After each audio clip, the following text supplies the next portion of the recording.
ಸಮಾನ ಅವಕಾಶವನ್ನು ಕೊಟ್ಟು ಸಮ ಸಮಾಜವನ್ನು ನಿರ್ಮಾಣ ಮಾಡದಿದ್ರೆ ಯಾವ ಪ್ರಜಾಪ್ರಭುತ್ವವನ್ನು ನಂಬಿಕೊಂಡಿದ್ದೀವಿ ನಾವು, ಪ್ರಜಾಪ್ರಭುತ್ವದ ಸೌಧ ಇದೆಯಲ್ಲ ಅದನ್ನೇ ಧ್ವಂಸ ಮಾಡ್ತಾರೆ ಅಂತಕ್ಕಂಥ ಮಾತುಗಳನ್ನ 1949 ಜನವರಿ 25ನೇ ತಾರೀಕು ಹೇಳಿದಂತ ಮಾತುಗಳು. 1949 ನವೆಂಬರ್ 25ನೇ ತಾರೀಕು. ಅದಕ್ಕೆ ನಾನು ಎಲ್ಲ ಜನರು ಕೂಡ ಸಂವಿಧಾನವನ್ನು ಓದಬೇಕು, ಕಾನ್ಸ್ಟಿಟ್ಯೂಷನ್ ಅಸೆಂಬ್ಲಿ ಡಿಬೇಟ್ಗಳೆಲ್ಲ ಓದಬೇಕು. ಅದು ಓದಿದ್ರೆ ಯಾರ್ಯಾರು ಕಾನ್ಸ್ಟಿಟ್ಯೂಷನ್ ಅಸೆಂಬ್ಲಿ ಮೆಂಬರ್ಗಳು ಮಾತಾಡಿದ್ದಾರೆ, ಹೇಗೆ ಈ ಸಂವಿಧಾನ ರೂಪಿತ ಆಯಿತು, ಯಾವುದ್ರ ಮೇಲೆ ಚರ್ಚೆ ಆಗಿದೆ, ಯಾವುದ್ರ ಮೇಲೆ ಚರ್ಚೆ ಆಗಿಲ್ಲ ಅಂತಕ್ಕಂಥದ್ದು ತಿಳ್ಕೊಳ್ಳಲಿಕ್ಕೆ ಸಾಧ್ಯ ಆಗ್ತದೆ. ಅದರಿಂದ ನಾನು ಯಾಕೆ ಈ ಮಾತನ್ನ ಪ್ರಸ್ತಾಪ ಮಾಡಿದೆ ಅಂತಂದ್ರೆ, ನಮ್ಮ ಪ್ರಜಾಪ್ರಭುತ್ವ ಉಳಿಬೇಕಾದ್ರೆ, ನಮಗೆ ಸ್ವಾತಂತ್ರ್ಯ ಸಿಕ್ಕಿದ್ರೆ ಅದು ಸಾರ್ಥಕ ಆಗಬೇಕಾದ್ರೆ ನಾವು ಸಮ ಸಮಾಜವನ್ನು ನಿರ್ಮಾಣ ಮಾಡಲೇಬೇಕು. ಇವತ್ತು ಅಸಮಾನತೆ ಸಮಾಜದಲ್ಲಿ ಇದ್ರೆ ಅದಕ್ಕೆ ನಾವು ಕಾರಣರಲ್ಲ,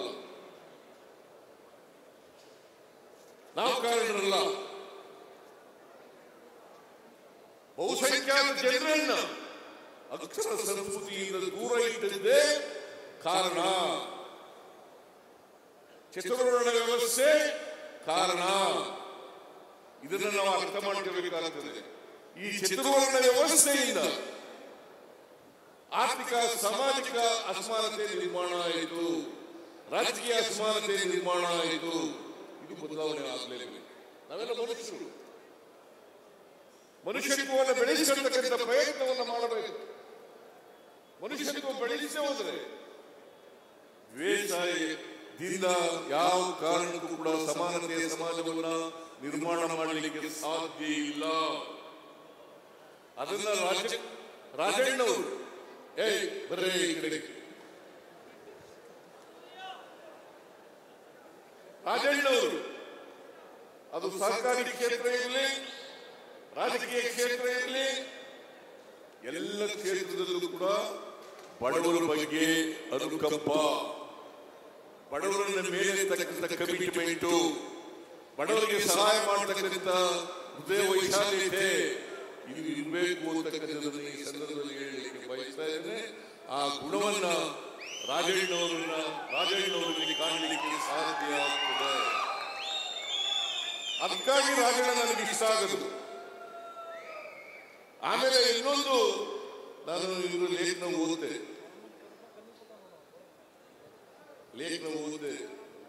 ನೀವಿಬ್ರು ಒಂದೇ ಕಾಲೇಜಿನಲ್ಲಿ ಓದಿದಂತೆ, ಗಂಗನಮಯ ಒಂದೇ ಕಾಲೇಜಿನಲ್ಲಿ ಓದಿದ್ದು. ಇವರು ಲೇಖನದಲ್ಲಿ ಒಂದು ಬರೀತಾರೆ, ಏನಪ್ಪಾ ಅಂತಂದ್ರೆ ಯಾರು ಸ್ನೇಹಿತರು ಇರ್ತಾರೆ ಆ ಸ್ನೇಹಿತರಿಗೋಸ್ಕರ ಪ್ರಾಣವನ್ನ ಕೊಡ್ತಕ್ಕಂಥ ಪ್ರಯತ್ನವನ್ನ ಮಾಡ್ತಾರೆ ಅಂತ ಮಾತುಗಳನ್ನು ಹೇಳಿದ್ದಾರೆ. ಅದು ಒಳ್ಳೆಯ ಗುಣ. ಯಾವುದೇ ಸ್ನೇಹಿತ ಆಗಲಿ, ಈಗ ಅವರು ಎಸ್ಟಿ ಜನಾಂಗಕ್ಕೆ ಸೇರಿದವರು, ಇವರು ಎಸ್ಸಿ ಜನಾಂಗಕ್ಕೆ ಸೇರಿದವರು. ಜಾತಿ ಮುಖ್ಯ ಅಲ್ಲ, ಸ್ನೇಹ ಮುಖ್ಯ, ಮನುಷ್ಯ ಸಂಬಂಧಗಳು ಮುಖ್ಯ. ಅಂತ ಸಂಬಂಧವನ್ನ ಏರ್ಪಾಡು ಮಾಡಿ ಸ್ನೇಹ ಇದೆಯಲ್ಲ, ಆ ಸ್ನೇಹದ ಬಂಧನ ಇದೆಯಲ್ಲ, ಅದು ಬಹಳ ಮುಖ್ಯ ಆಗ್ತದೆ. ಆ ಸ್ನೇಹದ ಬಂಧನದಿಂದ ಅವರು ಯಾರೇ ಸ್ನೇಹ, ಇದು ಒಂದು ಉದಾಹರಣೆ ಅಷ್ಟೇ. ಗಂಗಾಧರಮಯ್ಯನವರು ಅವರು ಒಂದು ಉದಾಹರಣೆ. ಬೇರೆ ನಂಬದಂತ ಸ್ನೇಹ ಮಾಡದಂತ ಸ್ನೇಹಿತರನ್ನ ಅವರಿಗೆ ಎಲ್ಲ ಔತಣಕ್ಕೆ ಹೋಗಿ ಸಹಾಯ ಮಾಡೋದಿದೆಯಲ್ಲ, ಅವರನ್ನ ಮುಂದುವರಿಸತಕ್ಕಂಥ ಪ್ರಯತ್ನ ಮಾಡತಕ್ಕಂಥದ್ದಿದೆಯಲ್ಲ, ಅದು ಬಹಳ ಒಳ್ಳೆಯ ಗುಣ ಅಂತಕ್ಕಂಥ ಮಾತುಗಳನ್ನ ಹೇಳಲಿಕ್ಕೆ ಬಯಸ್ತಾ ಇದ್ದೇನೆ. ನಾನು ಯಾಕಂತಂದ್ರೆ ಒಂದ್ಸರಿ ಮಧುಗಿರಿಗೆ ಹೋಗಿದ್ದೆ. ನಾನು ಮಧುಗಿರಿಗೆ ಹೋಗಿದ್ದೆ, ಒಂದು ಫಂಕ್ಷನ್, ಅನ್ನಭಾಗ್ಯ ಕಾರ್ಯಕ್ರಮ ಎಲ್ಲ ಕೊಟ್ಟಿದ್ದು ನಾವು. ಅಷ್ಟೊಂದು ಕಾಲ ಅನ್ನಭಾಗ್ಯ. ಈ ಅನ್ನಭಾಗ್ಯ ಅಂತ ಬರಬೇಕಾದ್ರೆ ರಾಮಚಂದ್ರಪ್ಪನವ್ರ ಕಾರಣ. ನಾನು ಕೇಳಿದೆ, ನಾವು ಬಡವರಿಗೆ ಅಕ್ಕಿ ಕೊಡಬೇಕು, ಅದಕ್ಕೆ ಏನು ಹೆಸರಿಡಬೇಕು ಅಂತ ಕೇಳಿದಾಗ ನಾನು BL ಶೇಖರ್ಗೂ ಕೇಳಿದೆ, ಇವ್ರಿಗೂ ಕೇಳಿದೆ. ಇವರು ಅನ್ನಭಾಗ್ಯ ಅಂತ ಹೆಸರಿ ಅಂತ ಹೇಳಿದವರು ಬರಗೂರು ರಾಮಚಂದ್ರಪ್ಪನವರು. ನಾನು BL ಶೇಖರ್ಗೂ ಕೇಳಿದ್ದೆ, ನಾನು ಯಾಕೆ ಅನ್ನಭಾಗ್ಯ ಕಾರ್ಯಕ್ರಮವನ್ನ ಜಾರಿಗೆ ತಗೊಂಡ್ಬಂದೆ ಅಂತಂದ್ರೆ, ನಮ್ಮ ಊರಿನಲ್ಲಿ ನಮ್ಮ ಮನೆಯಲ್ಲಿ ನಮಗೆ ಒಂದು ಆ ಕಾಲದಲ್ಲಿ ನಾನು ಸಣ್ಣ ಹುಡುಗನಾಗಿದ್ದಾಗ 6 ಎಕರೆ ಕರಿ ಜಮೀನಿತ್ತು, ನೀರಾವರಿ ಜಮೀನು. ಕೃಷಿ ಜಮೀನು ಒಂದು 25-30 ಎಕರೆ ಇತ್ತು. ಆಗ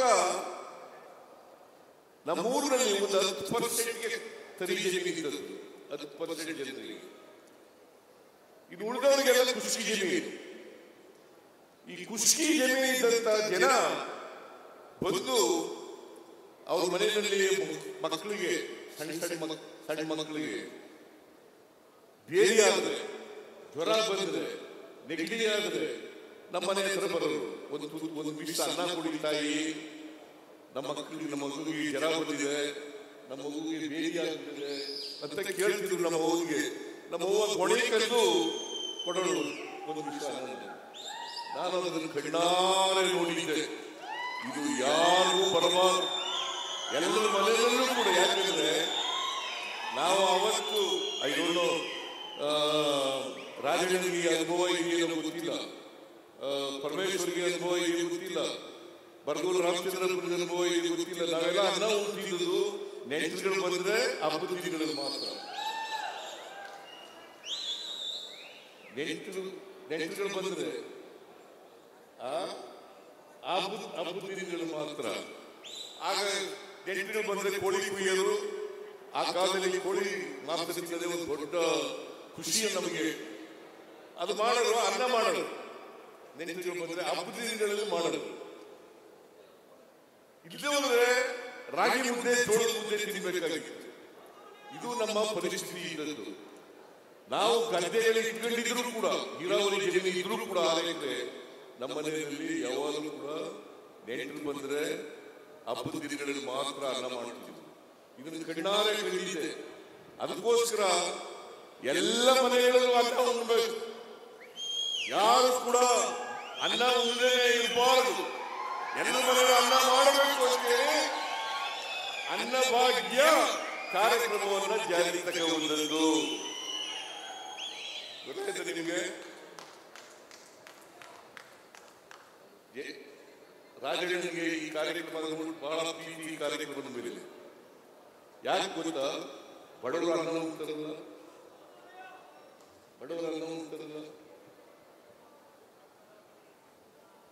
ಎಲ್ಲರ ಮನೆಯವರು ಅನ್ನ ಮಾಡ್ತಾರಲ್ಲ. ಈಗ 10 kg ಮಾಡಿದ್ದೀವಿ, 5+5 10 kg ಮಾಡಿದ್ದೀವಿ. ಈ ಕಾರ್ಯಕ್ರಮ ಮಾಡಿದಾಗ ರಾಜಣ್ಣ ಸಲಹೆ ಕೊಟ್ಟರು. ಏನಂತ ನೋಡಿ ಸರ್, ಅನೇಕ ಜನ ಮಕ್ಕಳು ಚಪ್ಪಲಿ ಇಲ್ಲದೆ ಬರ್ತಾರೆ ಸ್ಕೂಲ್ಗೆ ಚಪ್ಪಲಿ ಇಲ್ಲದೆ ಬರ್ತಾರೆ.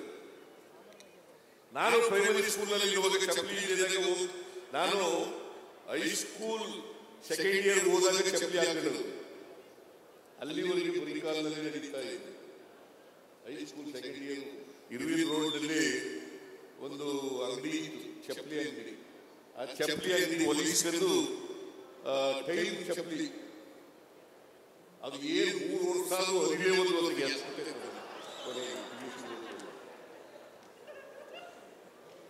ಅಂತ ಚಪ್ಪಲಿ ಇದು. ಅದಕ್ಕೆ ರಾಜಣ್ಣ ಹೇಳಿದ್ರು, ಬಹಳ ಜನ ನೀವು ಶ್ರೀಮಂತರ ಮಕ್ಕಳು ಶೂ ಹಾಕೊಂಡು ಬರ್ತಾರೆ, ಟೈ ಹಾಕೊಂಡು ಬರ್ತಾರೆ, ಯೂನಿಫಾರ್ಮ್ ಹಾಕೊಂಡು ಬರ್ತಾರೆ. ಇವರು ಪಾಪ ಬಡವರ ಮಕ್ಕಳು ಅವರು ಶಾಲೆಗೆ ಬರ್ಬೇಕಾದ್ರೆ ಕಷ್ಟ. ಮನೆಯಲ್ಲಿ ಬ್ರೇಕ್ಫಾಸ್ಟ್ ಇರಲ್ಲ. ಈಗ ನಾವೆಲ್ಲ ತಂಗಳು ಮರಿ, ನೀವು ತಂಗಳು ರಾಗಿ ಮುದ್ದೆ ಅಥವಾ ಜೋಳದ ಮುದ್ದೆ ಮಜ್ಜಿಗೆ ಕಲಸಿದ್ದು ಊಟ ಮಾಡ್ಕೊಂಡು ಬರ್ತಿದ್ದವು, ಶಾಲೆಗೆ ಹೋಗ್ತಿದ್ದವು. ಬಡವರ ಮಕ್ಕಳು ಪರಿಕಾರದಲ್ಲಿ ಬರ್ತಾರೆ. ಅವರಿಗೆ ಶೂ ಮತ್ತು ಸಾಕ್ಸ್ ಕೊಡ್ತಕ್ಕಂಥ ಭಾಗ್ಯ ಮಾಡಬೇಕು ಅಂತೇಳಿ ಸಲಹೆ ಕೊಟ್ಟವರು ರಾಜಣ್ಣ. ನಾನು ನೆಕ್ಸ್ಟ್ ಇಯರ್ ಬಜೆಟ್ ಮಂಡಿಸುವಾಗ ಅದನ್ನು ಘೋಷಣೆ ಮಾಡಿದೆ. ನಾನು ಯಾಕೆ ಈ ಮಾತನ್ನು ಹೇಳ್ತಾ ಇದ್ದೀನಿ ಅಂತಂದ್ರೆ, ಬಡವರ ಬಗ್ಗೆ ಯಾರಿಗೆ ಕಾಳಜಿ ಇದೆ, ಆ ಕಾಳಜಿ ಇರೋರು ಮಾತ್ರ ಇಂಥ ಸಲಹೆ ಕೊಡಲಿಕ್ಕೆ ಸಾಧ್ಯ ಆಗ್ತದೆ. ಬಡವರ ಬಗ್ಗೆ ಕೊಡ. ಅದಕ್ಕೆ ಮೇಲೆ ರೈತರು ಸಾಲ ಮನ್ನಾ ಮಾಡಬೇಕು ಅಂತ ಹೇಳಿ ಒತ್ತಡ ಇತ್ತು. ನಾನು ಕೂಡ ತೀರ್ಮಾನ ಮಾಡಿದೆ ಸಾಲ ಮನ್ನಾ ಮಾಡಬೇಕು ಅಂತ. ಆಗ ರಾಜಣ್ಣ ಕೇಳಿದೆ, ಡಿಸಿಸಿ ಬ್ಯಾಂಕ್ ಅಧ್ಯಕ್ಷ, ಏನಪ್ಪಾ Rajanna, effects bank DCC bank ಎರಡೂ ರಾಜಣ್ಣ ಕೇಳಿದೆ, ನೋಡಪ್ಪ ರಾಜಣ್ಣ, 50,000 ರೂಪಾಯಿವರೆಗೆ ಸಾಲ ಮನ್ನಾ ಮಾಡಬೇಕು ಅಂತ ಇದ್ದೀನಿ, ಏನ್ ಮಾಡಬೇಕು ಅಂತ ಕೇಳಿದೆ. ಮಾಡಿ ಅಂತ ಹೇಳಿ ಅದನ್ನೆಲ್ಲ ವಿವರಣೆ ಕೊಟ್ಟದ್ದು ರಾಜಣ್ಣ. ಇಲ್ಲದೆ ಸಾಲ ಮನ್ನಾ ಮಾಡಲಿಕ್ಕೆ ಕಷ್ಟ ಆಗಿತ್ತು. ಈಗಲೂ ಕ್ಯಾಬಿನೆಟ್ ನಲ್ಲಿ ಕುಮಾರಸ್ವಾಮಿ ಸಾಲ ಮಾಡಬೇಕು ಬಿಟ್ಬಿಟ್ಟು ಹೋಗಿದ್ನಲ್ಲ, ಅದಿನ್ನೂ ಬಾಕಿ ಇದೆ, ಅದನ್ನು ಕೊಡಬೇಕು ಅಂತ ಹೇಳಿ. ಯಾಕಂತಂದ್ರೆ ಇದು ರಾಜಣ್ಣನಿಗೆ ಹೆಸರು ಬರಲ್ಲ, ಬರದೇವರು ಕೂಡ ಕೊಡೋಣ ರಾಜಣ್ಣ. ಯಾಕಂತಂದ್ರೆ ರೈತರು ಸಂಬಂಧಪಟ್ಟಂತ ಕಾರ್ಯಕ್ರಮ ಇದು. ಕುಮಾರಸ್ವಾಮಿ ಹೆಸರು ತಗೊಂಡು ಸಾಲ ಮನ್ನಾ ಮಾಡ್ತೀನಿ, 1 ಲಕ್ಷದವರೆಗೆ ಸಾಲ ಮಾಡ್ತೀನಿ ಅಂತ ಹೆಸರು ತಗೊಂಡ್ರು.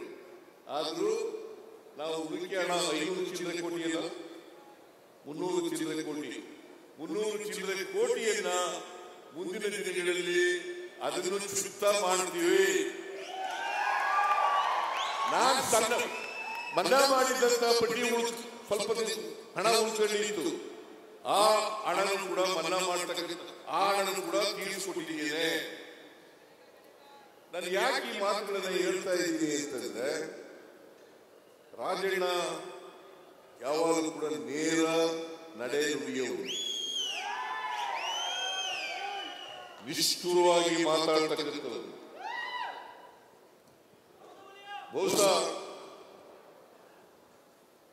ಅದು ನೇರ ನಡೆ ನುಡಿ, ನಿಷ್ಠುರವಾಗಿ ಮಾತಾಡ್ತಕ್ಕಂಥದ್ದು ಅದು ಇದ್ರೆ ಅದು ಸ್ವಾಭಿಮಾನದ ಸಂಕೇತ.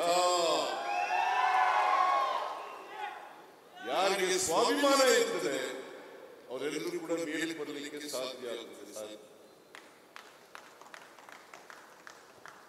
ಸ್ವಾಭಿಮಾನ ಇಲ್ಲದೆ ಹೋದ್ರೆ ದಾಸ್ಯ ಮನೆ ಮಾಡಿಕೊಳ್ಳುತ್ತದೆ. ನಮ್ಮಲ್ಲಿ ಇನ್ನೂ ಕೂಡ ದಾಸ್ಯ ಹೋಗಿಲ್ಲ. ಬಹಳ ಜನ ವಿದ್ಯಾವಂತರು ಕೂಡ, ಅವಿದ್ಯಾವಂತರಿರಲಿ, ವಿದ್ಯಾವಂತರು ಕೂಡ ಈಗ ಒಬ್ಬ ಮೇಲ್ಜಾತಿ ಬಡವ ಬಂದರೆ, ಮೇಲ್ಜಾತಿ ಬಡವ ಬಂದರೆ ಅವನ್ನ ಸ್ವಾಮಿ ಬುದ್ಧಿ ಅಂತ ಕೈ ಮುಗಿತೀವಿ. ಅದೇ ಒಬ್ಬ ದಲಿತ ವಿದ್ಯಾವಂತನಾಗಿ ಶ್ರೀಮಂತನಾಗಿ ಬಂದರೆ ಅವನನ್ನ ಸಿಂಗುಲರ್ನಲ್ಲಿ ಮಾತಾಡಿಸ್ತೇವೆ. ಇದು ಗುಲಾಮಗಿರಿಯ ಸಂಕೇತ.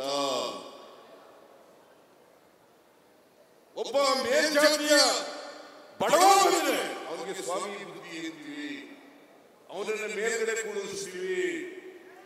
ಅದೇ ಒಬ್ಬ ದಲಿತ ವಿದ್ಯಾವಂತನಾದರೂ ಕೂಡ ಶ್ರೀಮಂತ ಆದರೂ ಕೂಡ ಅವರನ್ನ ನಾವು ಸಿಂಗುಲರ್ನಲ್ಲಿ ಮಾತಾಡಿಸ್ತೀವಿ. ಇದು ಶೂದ್ರರಿಗಿರ್ತಕ್ಕಂಥ ದಾಸ್ಯದ ಸಂಕೇತ. ಇದನ್ನ ಕಿತ್ತು ಹೋಗಿಬೇಕು.